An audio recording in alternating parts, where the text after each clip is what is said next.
الله أكبر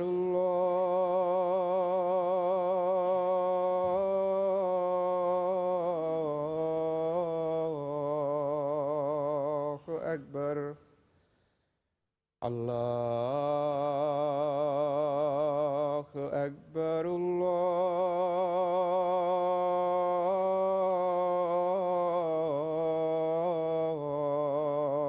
الله أكبر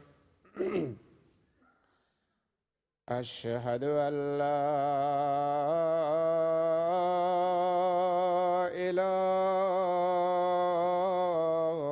إله إلا الله أشهد أن لا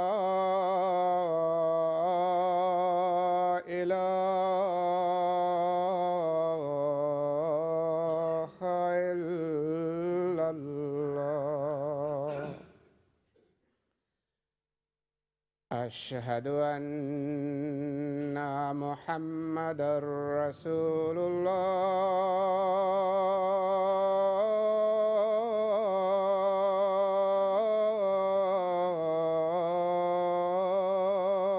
الله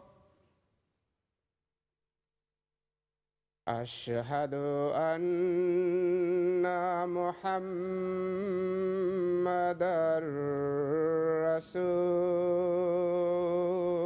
رسول الله حي على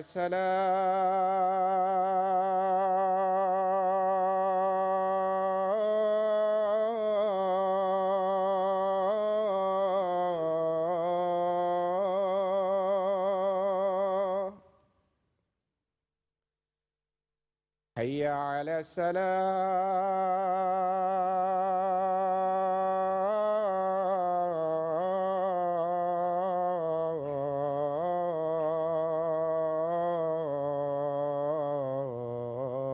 الصلاة حي على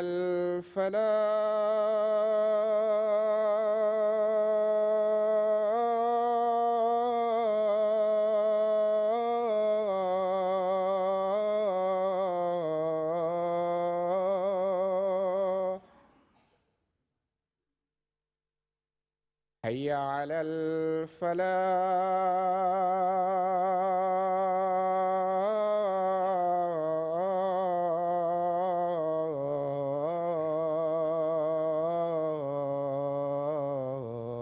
الفلاح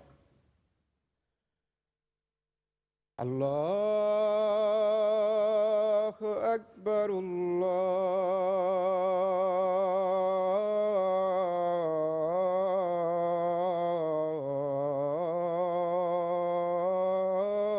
الله أكبر لا إله إلا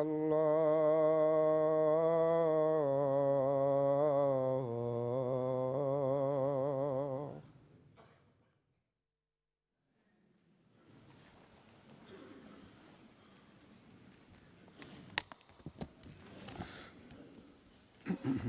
السلام عليكم ورحمة الله.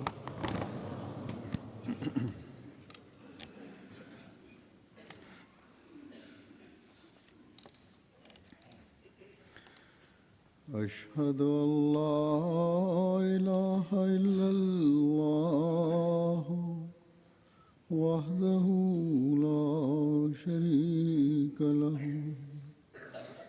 وأشهد أن محمدًا عبده ورسوله أما بعد فأعوذ بالله من الشيطان الرجيم بسم الله الرحمن الرحيم الحمد لله رب العالمين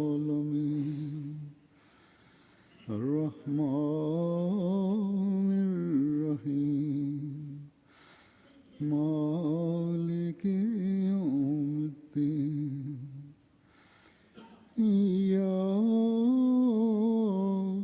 نعبد وإياك نستعين اهدنا الصراط المستقيم صراط الذين أنعمت عليهم غير المغضوب عليهم ولا الضالين.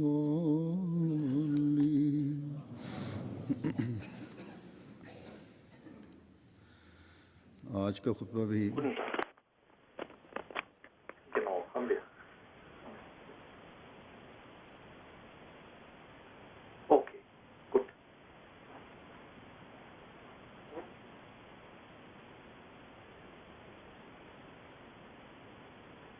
Okay, kein Problem. Ja, okay. Okay, habe ich. Habe ich notiert. Danke. Tschüss. Tschüss.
مزید رابطے کر کے اسلام کی خوبصورتی اور اسلام کی جو خوبصورت تعلیم ہے، اسلام کے جو مقاصد ہیں، جمعے کے جو مقاصد ہیں، اس کے بارے میں مزید بھی ان کو میں نے کہا ہے وہاں اس طرح مضامین لکھیں، آرٹیکل لکھیں کہ لوگوں کو پتہ لگے۔ آج یہ جماعت احمدیہ کا ہی کام ہے کہ حضرت صلی اللہ علیہ وسلم کے عاشق صادق کے مشن کو آگے بڑھاتے ہوئے نہ صرف اسلام پر کیے گئے حملوں کا دفاع کریں بلکہ دلائل و براہین سے دشمن کا منہ بند بھی کریں۔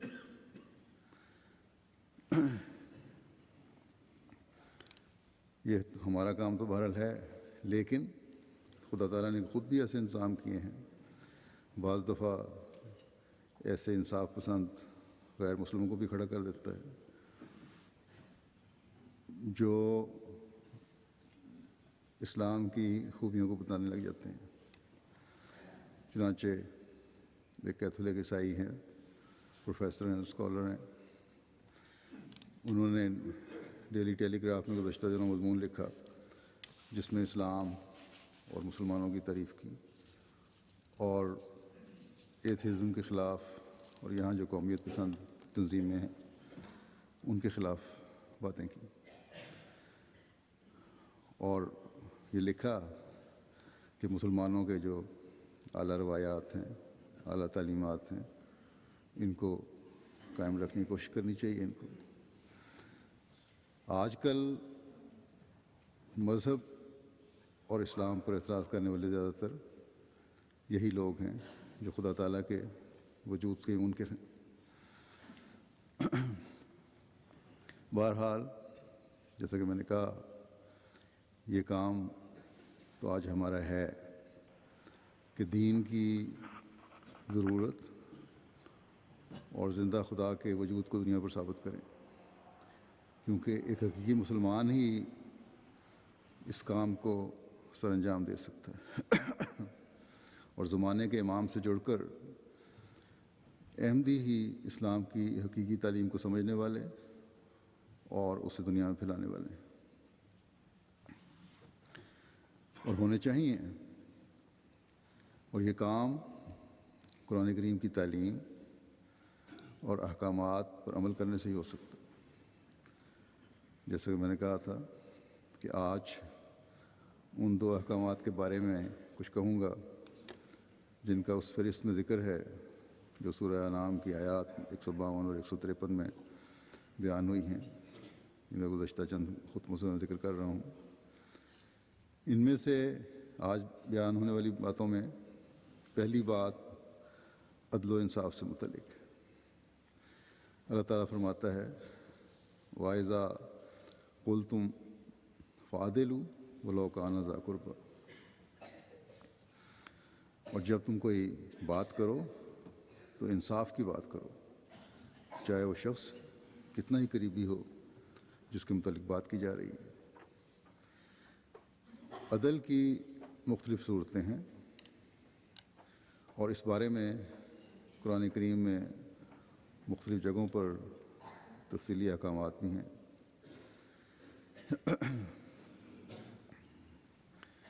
اس گواہی کو جو قریبیوں کے بارے میں دی جانی ہے اللہ تعالیٰ نے دوسری جگہ مزید کھول کر بیان فرمایا ہے جس میں قریبی نہیں بلکہ خود گواہی دینے والے کو بھی شامل فرمایا ہے اور والدین کو بھی شامل فرمایا ہے.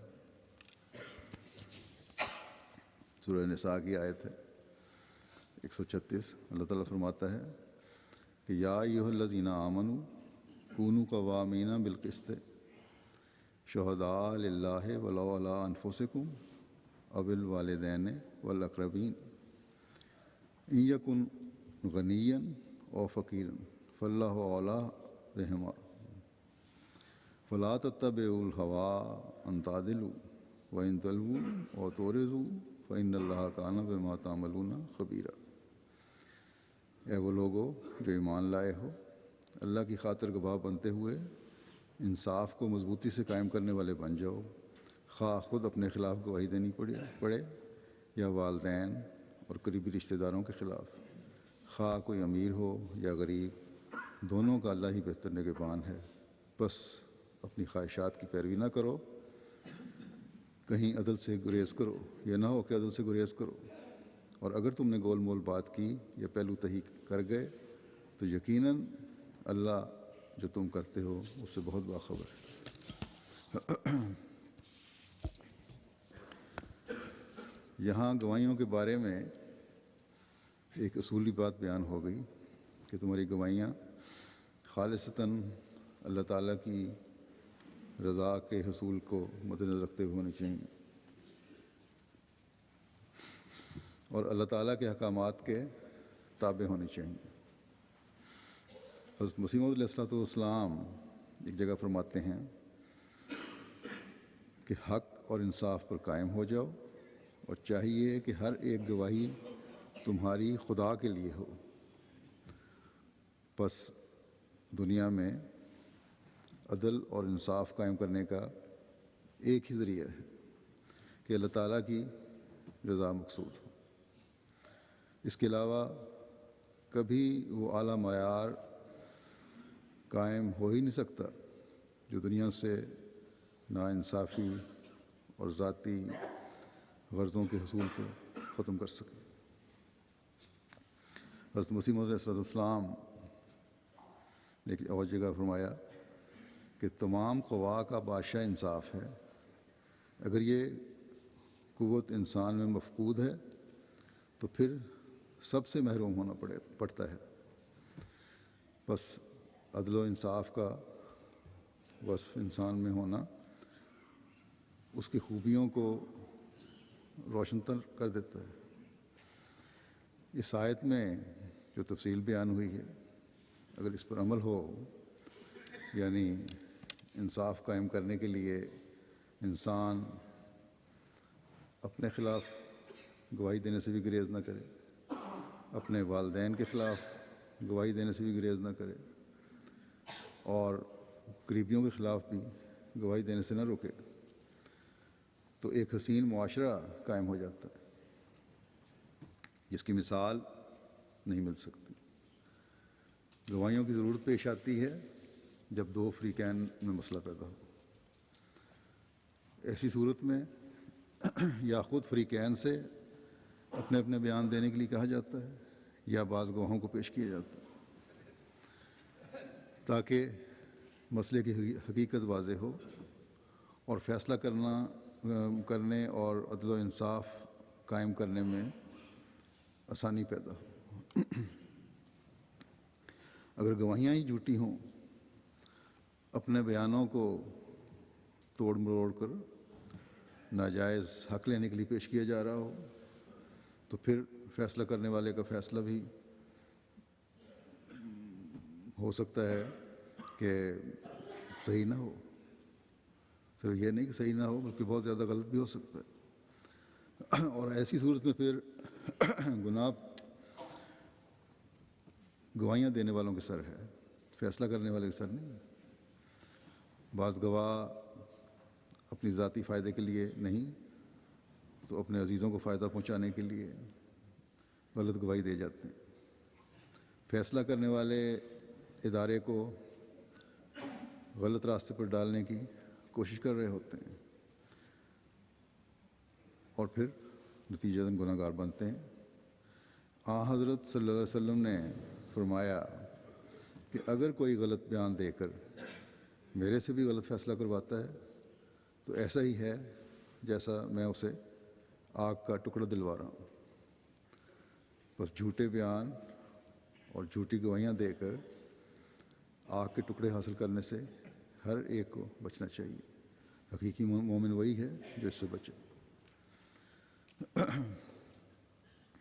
سورہ نساء کی آیت جو میں نے پڑھی تھی، یہ آئلی معاملات کے احکامات بھی اس سے میں آگے پیچھے آتے ہیں۔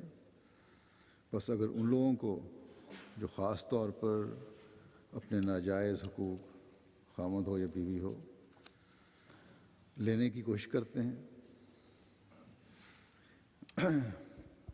اسی طرح طلاق کی صورت میں، خلا کی صورت میں مرد یا عورت کے عزیز رشتہ دار غلط گواہی دے کر بعض ناجائز فائدے اٹھانے کی کوشش کرتے ہیں، وہ عدل کا خون کر رہے ہوتے ہیں۔ اسی طرح دنیاوی عارضی فائدہ تو اٹھا لیتے ہیں اس سے، لیکن آگ کا ٹکڑا ہے جیسا کہ حضرت صلی اللہ علیہ وسلم نے فرمایا، وہ لے رہے ہوتے ہیں جو قیامت کے دن پھر بد انجام کی طرف لے جاتا ہے۔ اللہ تعالیٰ فرماتا ہے کہ فریقین بھی اور گواہان بھی اپنی خواہشات کی پیروی کر کے عدل سے دور جا رہے ہیں۔ اس طرح بس خواہشات کی پیروی نہ کرو بلکہ عدل قائم کرنے کی کوشش کرو، انصاف قائم کرنے کی کوشش کرو۔ پھر اللہ تعالیٰ فرماتا ہے کہ وَإِن تَلْوُوا أَوْ تُعْرِضُوا فَإِنَّ اللَّهَ كَانَ بِمَا تَعْمَلُونَ خَبِيرًا۔ اور اگر تم نے گول مول بات کی یا پہلو دہی کر گئے تو یقیناً اللہ جو تم کرتے ہو اس سے باخبر ہے۔ بس یہ جھوٹی گواہیاں فیصلہ کرنے والے انسان کو تو دھوکہ دے سکتی ہیں، جس کے پاس معاملہ ہے اس کو دھوکہ دے سکتی ہیں، اس سے اپنے حق میں اور دوسرے کے خلاف یا خلاف انصاف فیصلہ کروا سکتی ہیں، لیکن اللہ تعالیٰ جو باخبر ہے اسے ہم دھوکہ نہیں دے سکتے۔ حضرت صلی اللہ علیہ وسلم نے خاص طور پر خطبہ نکاح میں صاف اور سیدھی بات کہنے کی طرف جو قرآنی حکم ہے اس کے مطابق توجہ دلوائی ہے، وہ اسی لیے کہ رشتے طے کرتے وقت بھی، آپس میں زندگی گزارتے وقت بھی، اور اگر کوئی مسئلہ پیدا ہو تو اس وقت بھی۔ وقولو قولا سدیدا کہ سے کام لو اور اس کو کبھی نہ چھوڑو. اس کا چھوڑنا تمہیں تقویٰ سے دور لے جائے گا. یہ تمہیں عدل اور انصاف سے دور لے جائے گا. یہ معاشرے میں فساد کا ذریعہ اور باعث بنے گا.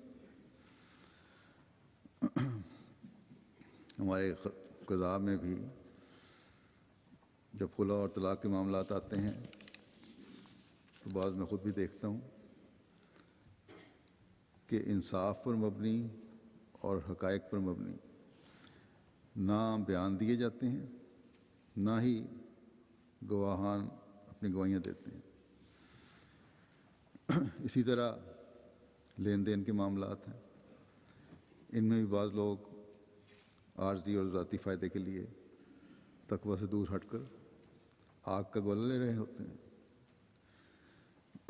یہ آگ کا گولا لینے والی جو حدیث ہے اس میں بھی دو بھائیوں کی جائیداد کا ذکر ہے جو آن حضرت صلی اللہ علیہ وسلم کی خدمت میں پیش ہوئے،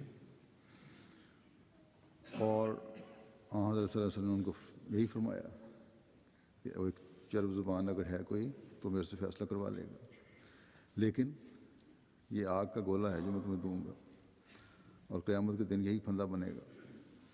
اس پر دونوں بھائیوں نے چیخ ماری اور رونا شروع کر دیا اور یہ کہا کہ ہم کچھ نہیں لیتے، اپنا حق چھوڑتے ہیں اور دوسرے کو دیتے ہیں. حضرت صلی اللہ علیہ وسلم نے فرمایا کہ یہ حق چھوڑنا بھی غلط ہے.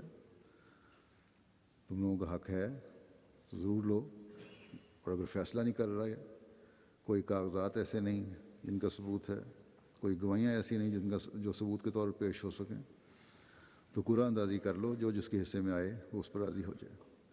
تو یہ ہے فیصلے نپٹانے کا طریقہ، اور یہ ہے وہ تقویٰ کا معیار جو ایک مومن میں ہونا چاہیے. اللہ تعالیٰ ایسے لوگوں پر رحم فرمائے اور عقل دے جو انصاف میں کرنے میں روک بن رہے ہوتے ہیں. اگر گھریلو سطح پر بھی اور کاروباری معاملات میں بھی سچائی پر مبنی گواہیاں ہوں، عدل قائم کرنے کے لیے گواہیاں ہوں، تو ہمارا معاشرہ جنت کا نمونہ اس دنیا میں بھی پیش کر سکتا ہے. جیسا کہ میں نے کہا، قرآن کریم میں عدل کے بارے میں بھی تفصیلی احکامات ہیں. اس بارے میں ایک دو اور آیات میں پیش کرتا ہوں. اللہ تعالیٰ سورہ النساء میں ہی فرماتا ہے کہ ان اللہ یامرکم ان تؤدوا الامانات الی اہلہا وَإِذَا حَكَمْتُمْ بَيْنَ النَّاسِ أَن تَحْكُمُوا بِالْعَدْلِ إِنَّ اللَّهَ نِعِمَّ يَعِظُكُم بِهِ إِنَّ اللَّهَ كَانَ سَمِيعًا بَصِيرًا. یقیناً اللہ تمہیں حکم دیتا ہے کہ تم امانتیں ان کے حقداروں کے سپرد کیا کرو، اور جب تم لوگوں کے درمیان حکومت کرو تو انصاف کے ساتھ حکومت کرو. یقیناً بہت ہی عمدہ ہے جو اللہ تمہیں نصیحت کرتا ہے. یقیناً اللہ بہت سننے والا اور گہری نظر رکھنے والا ہے.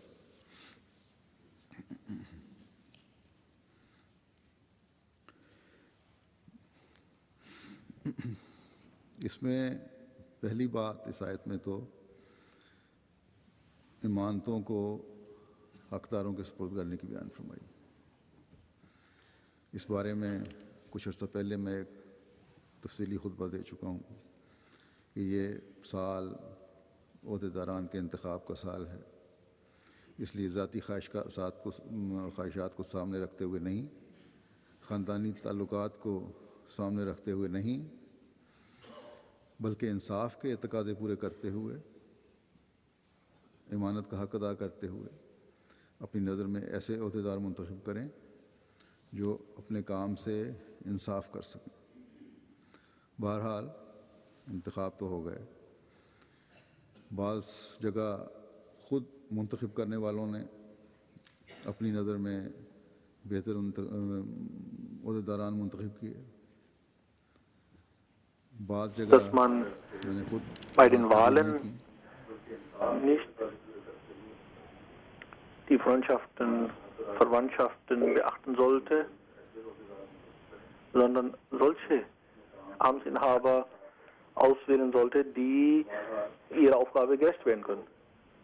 Die Wahlen haben nun stattgefunden. An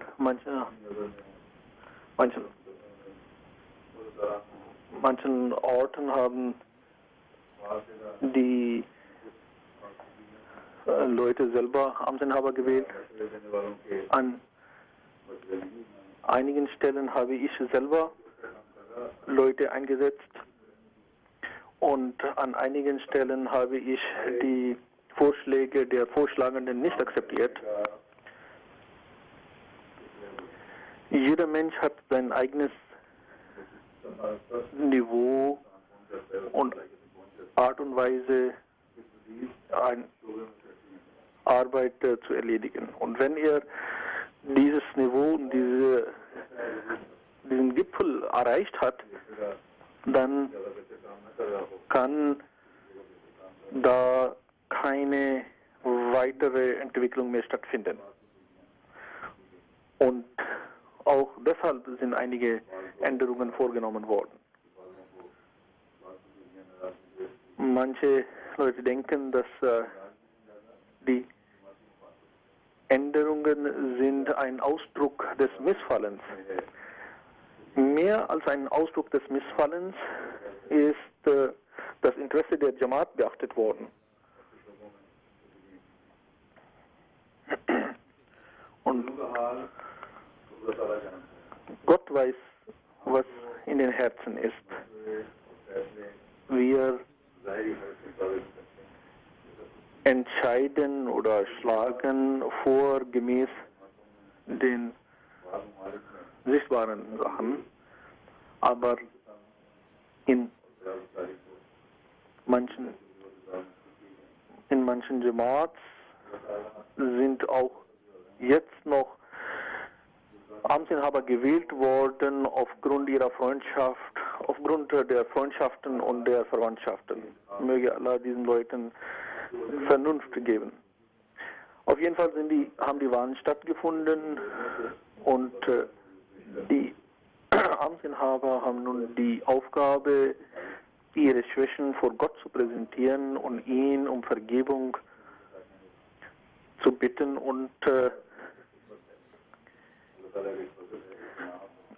ihre Dienste nun leisten. Dienste zu leisten ist eine Huld, eine Segnung Gottes. Mit den Mitgliedern der Jamaat soll man eine Beziehung der Barmherzigkeit pflegen, um ihre Tarbiyat kümmern, um ihr Wohlsein kümmern. Und all dies beachten sollten sie jetzt arbeiten. Und mit Mühe und mit harter Arbeit sollen sie versuchen, ihren Aufgaben gerecht zu werden. Und das kann man dann machen, wenn man mit all seinen Fähigkeiten versucht, den Dienst an der Religion, dessen Möglichkeit einem gegeben worden ist, zu leisten.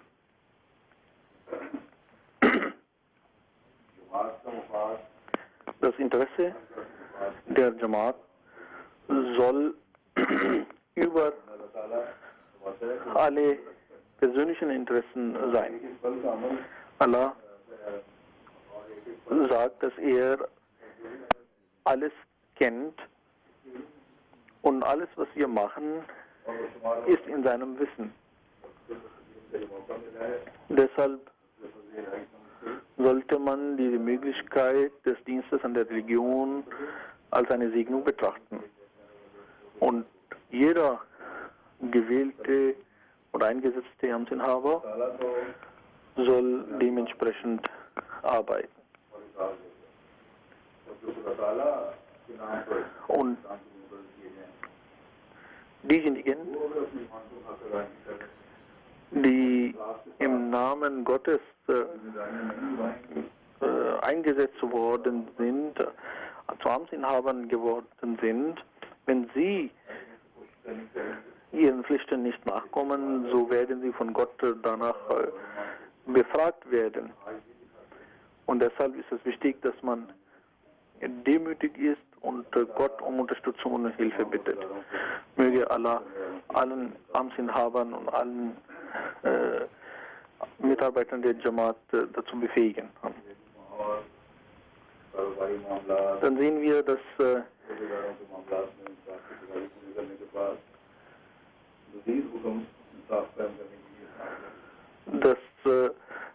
Islam darüber hinaus Anweisungen gegeben hat.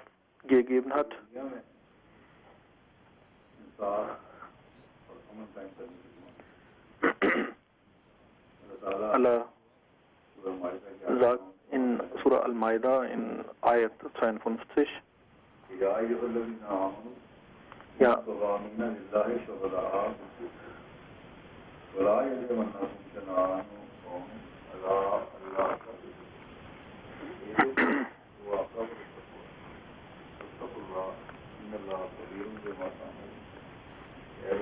O ihr, die geglaubt habt,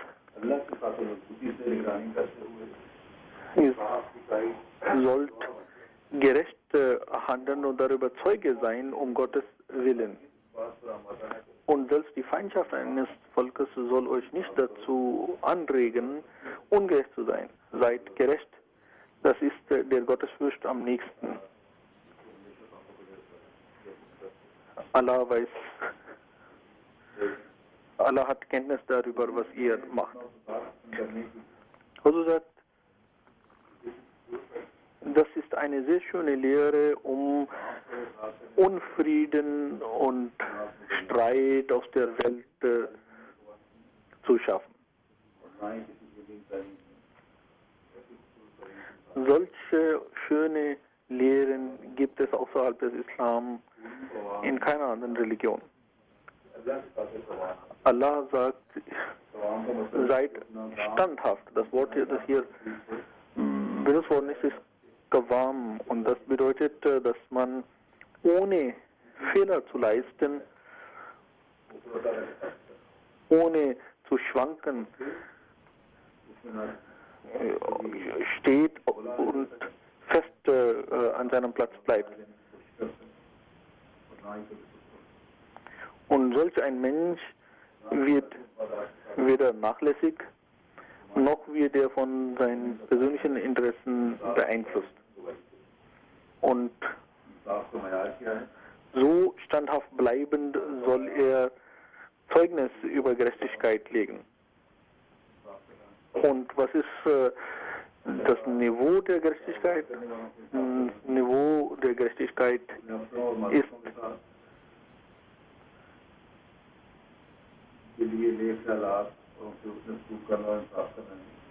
ist nicht, dass man seinen Verwandten gegenüber gerecht ist auch nicht, dass man sich selbst gegenüber gerecht ist, dass man seinen Vorgesetzten oder seinen Mitarbeitern gegenüber gerecht ist, sondern das Niveau, das hier erwähnt worden ist, dass man selbst den feindlich Gesinnten gegenüber gerecht ist. Das ist es, was als Muslim unser Niveau sein soll. Nur dann können die Lehren des Islam gegenüber den Nicht-Muslimen vorgetragen werden. Wenn ihr dieses Niveau nicht erreicht, dann könnt ihr nicht zu den Gottesfürchtigen gezählt werden. Mit dem Wort Qawam hat Gott darauf hingedeutet, dass man dieses immer berücksichtigen soll und demgemäß auch handeln soll. Hazrat Masih Islam sagt hierzu, La yajmannakum shananu qawmin ala alla ta'dilu idlu huwa aqrabu lit-taqwa. Selbst die Feindschaft der feindlich Gesinnten soll euch nicht dazu verleiten, ungerecht zu werden. jene, die einen Menschen, unschuldigen Menschen verfolgen und Kinder und Frauen töten und ein ungerecht behandeln. Man kann sich vorstellen, wie schwierig es sein wird, wie schwierig es sein kann, solchen Menschen gegenüber gerecht zu bleiben.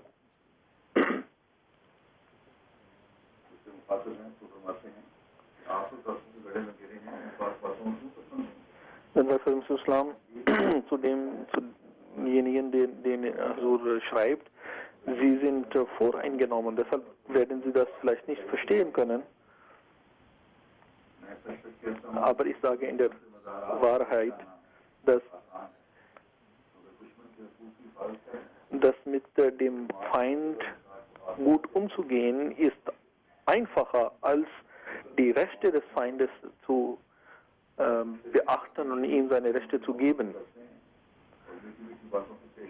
Es gibt viele, die anderen Menschen gegenüber zwar oberflächlich gut mit anderen oberflächlich gut umgehen, aber sie ihrer Rechte berauben.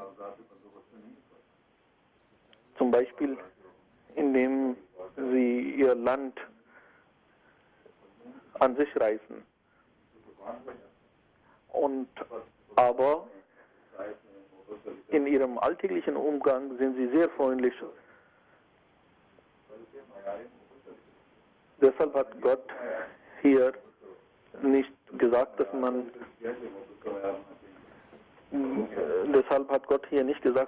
die anderen lieben soll, sondern die Voraussetzungen dafür, das Niveau für Liebe zu anderen hier festgesetzt und erläutert. Nämlich, dass der Mensch Feinden gegenüber gerecht bleibt und ihnen ihre Rechte gibt.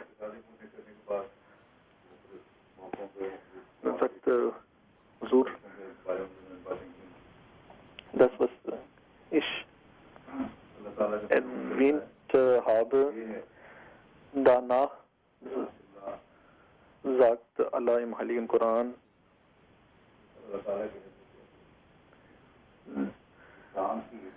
und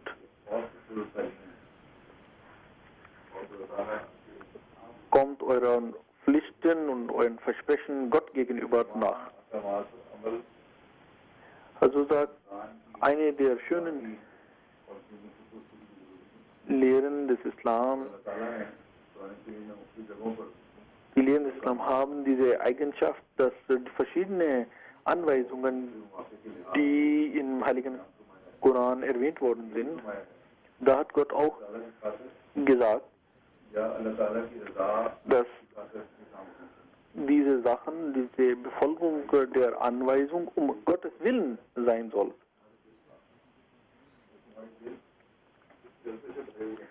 In euren Herzen sollt ihr diesen Gedanken haben, dass das, was ihr macht, dass ihr das leistet oder das macht, weil ich meinem Versprechen Gott gegenüber erfüllen möchte, meinen Pflichten Gott gegenüber nachkommen möchte. Und das Höchste und das Wichtigste an Versprechen, die man mit Gott macht, ist das Bayat. Wenn man dies beachtet, dieses Versprechen, diese Pflicht Gott gegenüber beachtet, die man selber eingegangen ist, dann wird der Mensch auch alle anderen Pflichten beachten. Wenn man die 10 Bedingungen des Bayat, die Al-Masih Islam festgesetzt hat, immer wieder in Erinnerung ruft und darüber nachdenkt und demgemäß handelt, dann wird die Ahmadi-Gesellschaft von allen Schwierigkeiten und Problemen befreit werden.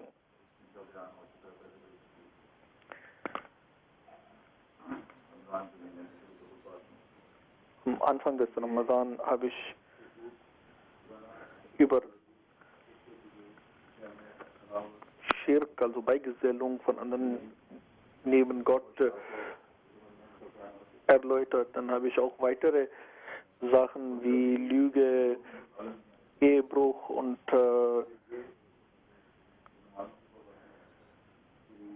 weitere Sünden, die erwähnt worden sind, erläutert. Dann darüber hinaus Taten wie das Gebet, Erinnern an Gott, die Segnungen, die Gott einem gegeben hat, dass man ihrer bewusst wird und auch entsprechend dankbar sich zeigt. Das alles ist darin enthalten. Es gibt hier viele, die aus Pakistan oder anderen Ländern gekommen sind und sich sehr verbessert haben, weltlich gesehen. Und das sind auch alles Segnungen und Huld Gottes.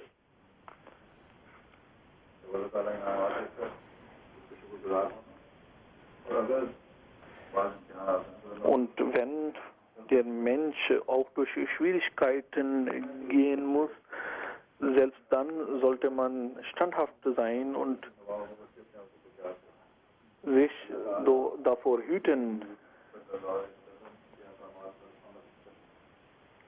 von der Welt an sich gezogen zu werden, dass man Arroganz ablegt und demütig wird und dass man mit seinem mehr als sein Leben und sein Eigentum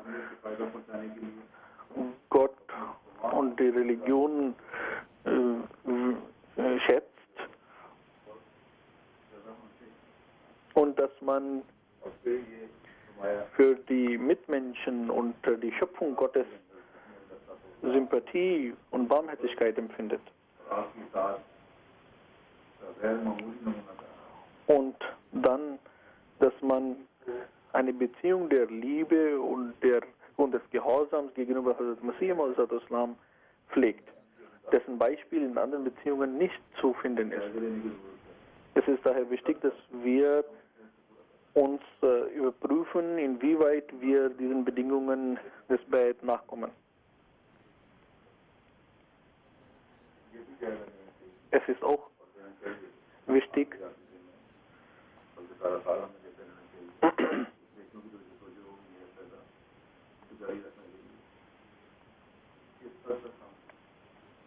dass inwieweit wir gemäß diesen Bedingungen handeln und inwieweit wir unseren Versprechen und Pflichten Gott gegenüber nachkommen. Und dies nicht nur jetzt am letzten Tag des Ramadan, sondern auch das ganze Jahr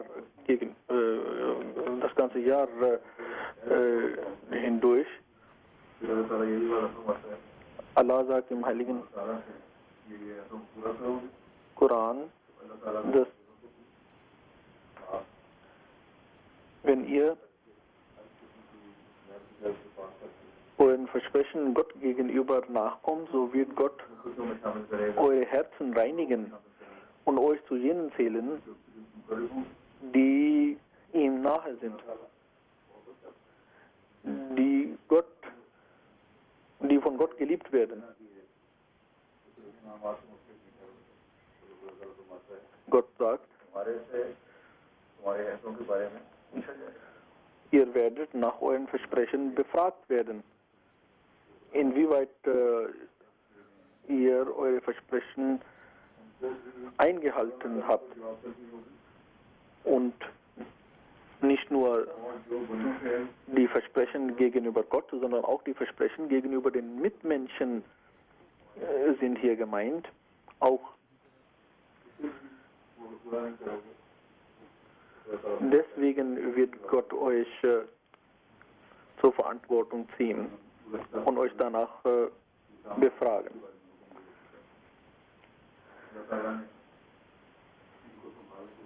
Zum Beispiel ist in der letzten Freitagsansprache von Weisen erwähnt worden, wenn ihr die Weisen nicht beachtet, nicht um sie kümmert, so habt ihr eure Pflicht nicht getan, euer Versprechen nicht eingelöst und Gott wird euch danach fragen. Das Gleiche gilt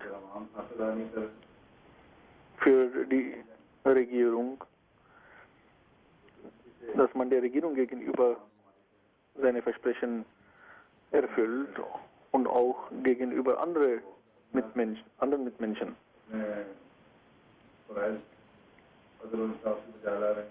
Leider ist es so, dass in der sogenannten muslimischen Welt die Regierenden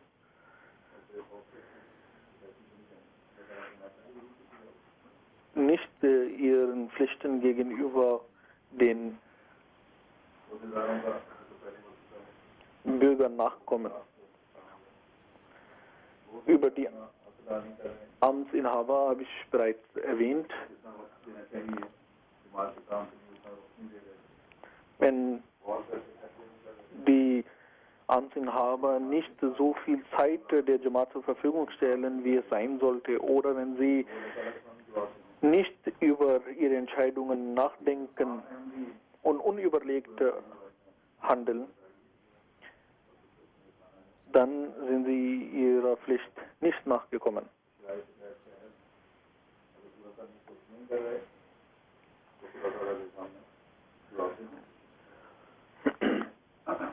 Das Gleiche gilt auch für die Versprechen und die Bedingungen des Bayat. Wenn man sie nicht beachtet, dann hat man auch sein Versprechen nicht erfüllt.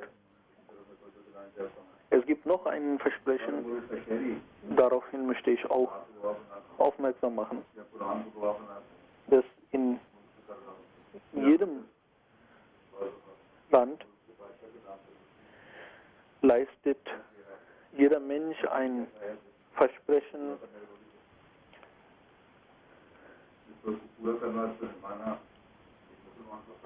und ein Muslim hat die Pflicht, auch diesem Versprechen nachzukommen.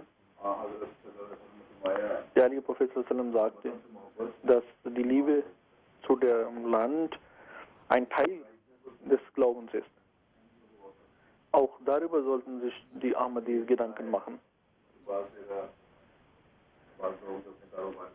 Es wird berichtet, dass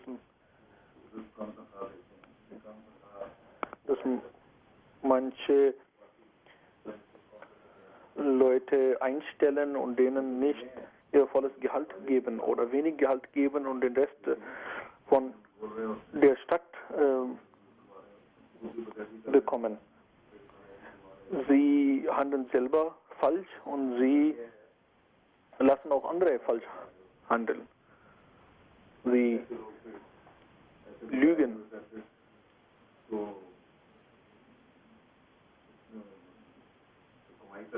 Und das, was sie einnehmen, darüber zahlen sie nicht vollständige Steuern. Und das ist gegen das Versprechen, das man der Regierung gegeben hat. Und es ist auch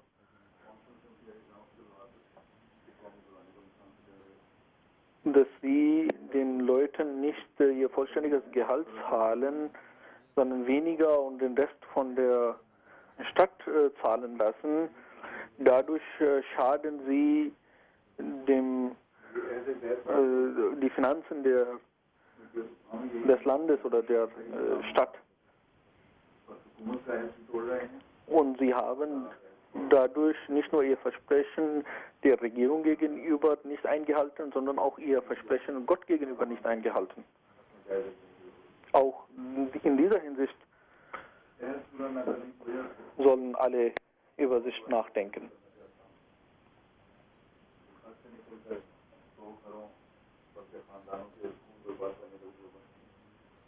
Ich möchte auch in diesem Zusammenhang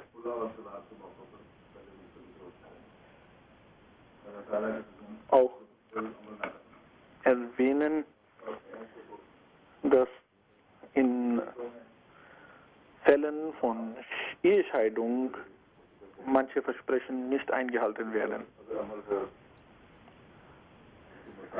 Wenn man dies machen würde, dann wären viele Probleme nicht entstanden oder sie wären gelöst worden.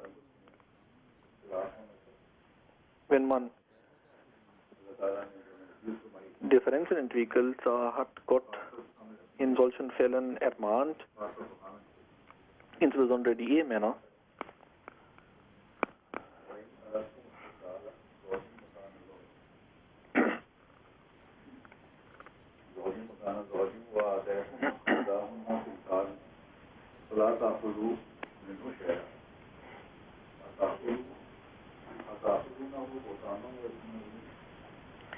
Allah sagt im Heiligen Koran, und wenn ihr statt einer Frau eine andere Frau nehmen wollt und ihr habt ihr auch viel gegeben, so sollt ihr es nicht von ihr zurücknehmen. Werdet ihr denn mit Lüge und List von ihr das zurückfordern und ihr habt mit ihnen einen Vertrag geschlossen oder ihr es ihnen versprochen? Also wenn man diese Anweisung beachten würde, dann würde man nicht diese lange Streitigkeiten haben, die man manchmal sieht. Manchmal ist es sogar so, dass Leute nach der Scheidung anfangen, gegenüber den anderen Ehepartner Beschwerden zu bringen und sie belästigen.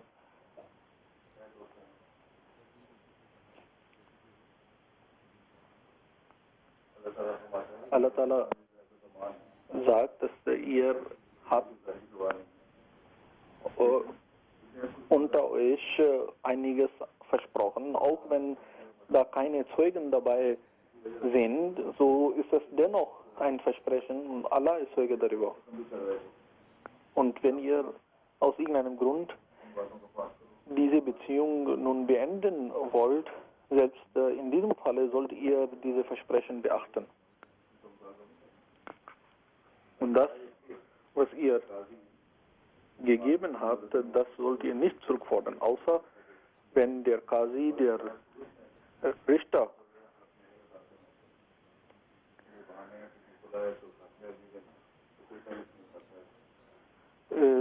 der Qazi soll das entscheiden.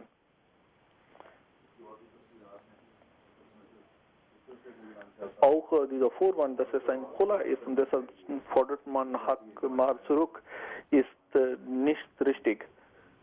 Auch in diesem Falle, Haqmar hat mit Khula nichts zu tun.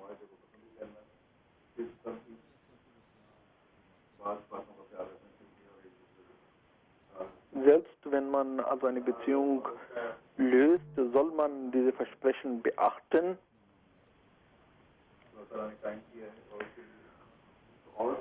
Und die Geheimnisse des anderen geheim halten.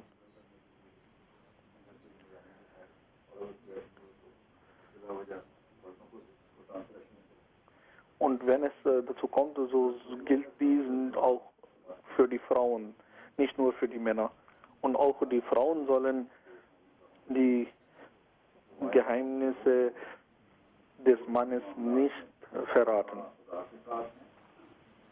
Hazrat Masih Islam sagt, alle Versprechen mit Gott oder mit den Mitmenschen werden von den Gläubigen beachtet. Und die Gläubigen überprüfen sich selbst immer, ob sie ihre Versprechen erfüllen und ihren Pflichten nachgekommen sind oder nicht. Und jene Sachen, die Gott ihnen gegeben hat, zum Beispiel die Fähigkeiten, das Leben, das Eigentum und so weiter, das alles versuchen sie in Gottesfurcht lebend an die richtigen Stellen einzusetzen. Und sie versuchen, ihren Versprechen und Pflichten nachzukommen.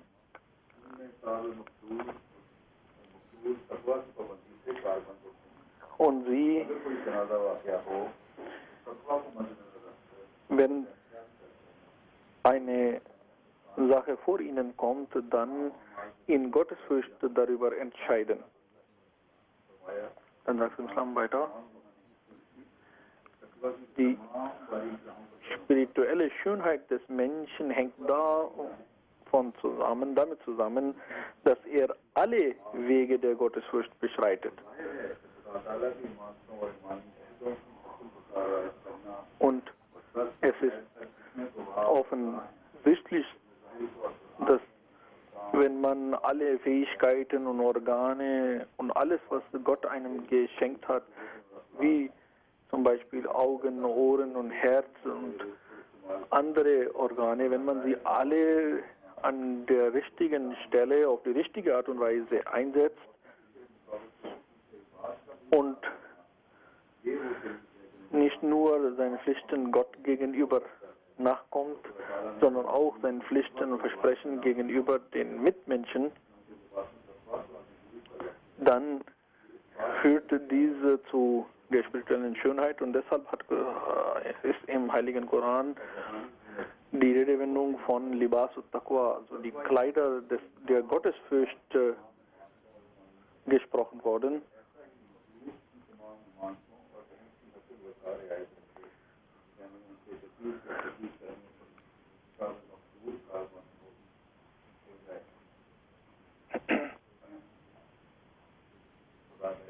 Möge Allah uns dazu befähigen, dass wir die Anweisungen Gottes beachten und dass wir alle unsere Versprechen einlösen und dass wir die Bemühungen, die wir während des Ramadan gemacht haben, Gottes Wohlgefallen zu erregen, dass wir diese fortsetzen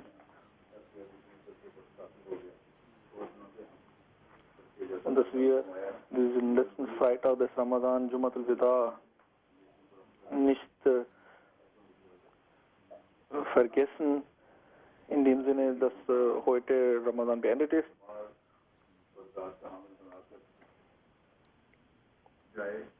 Möge dieser Ramadan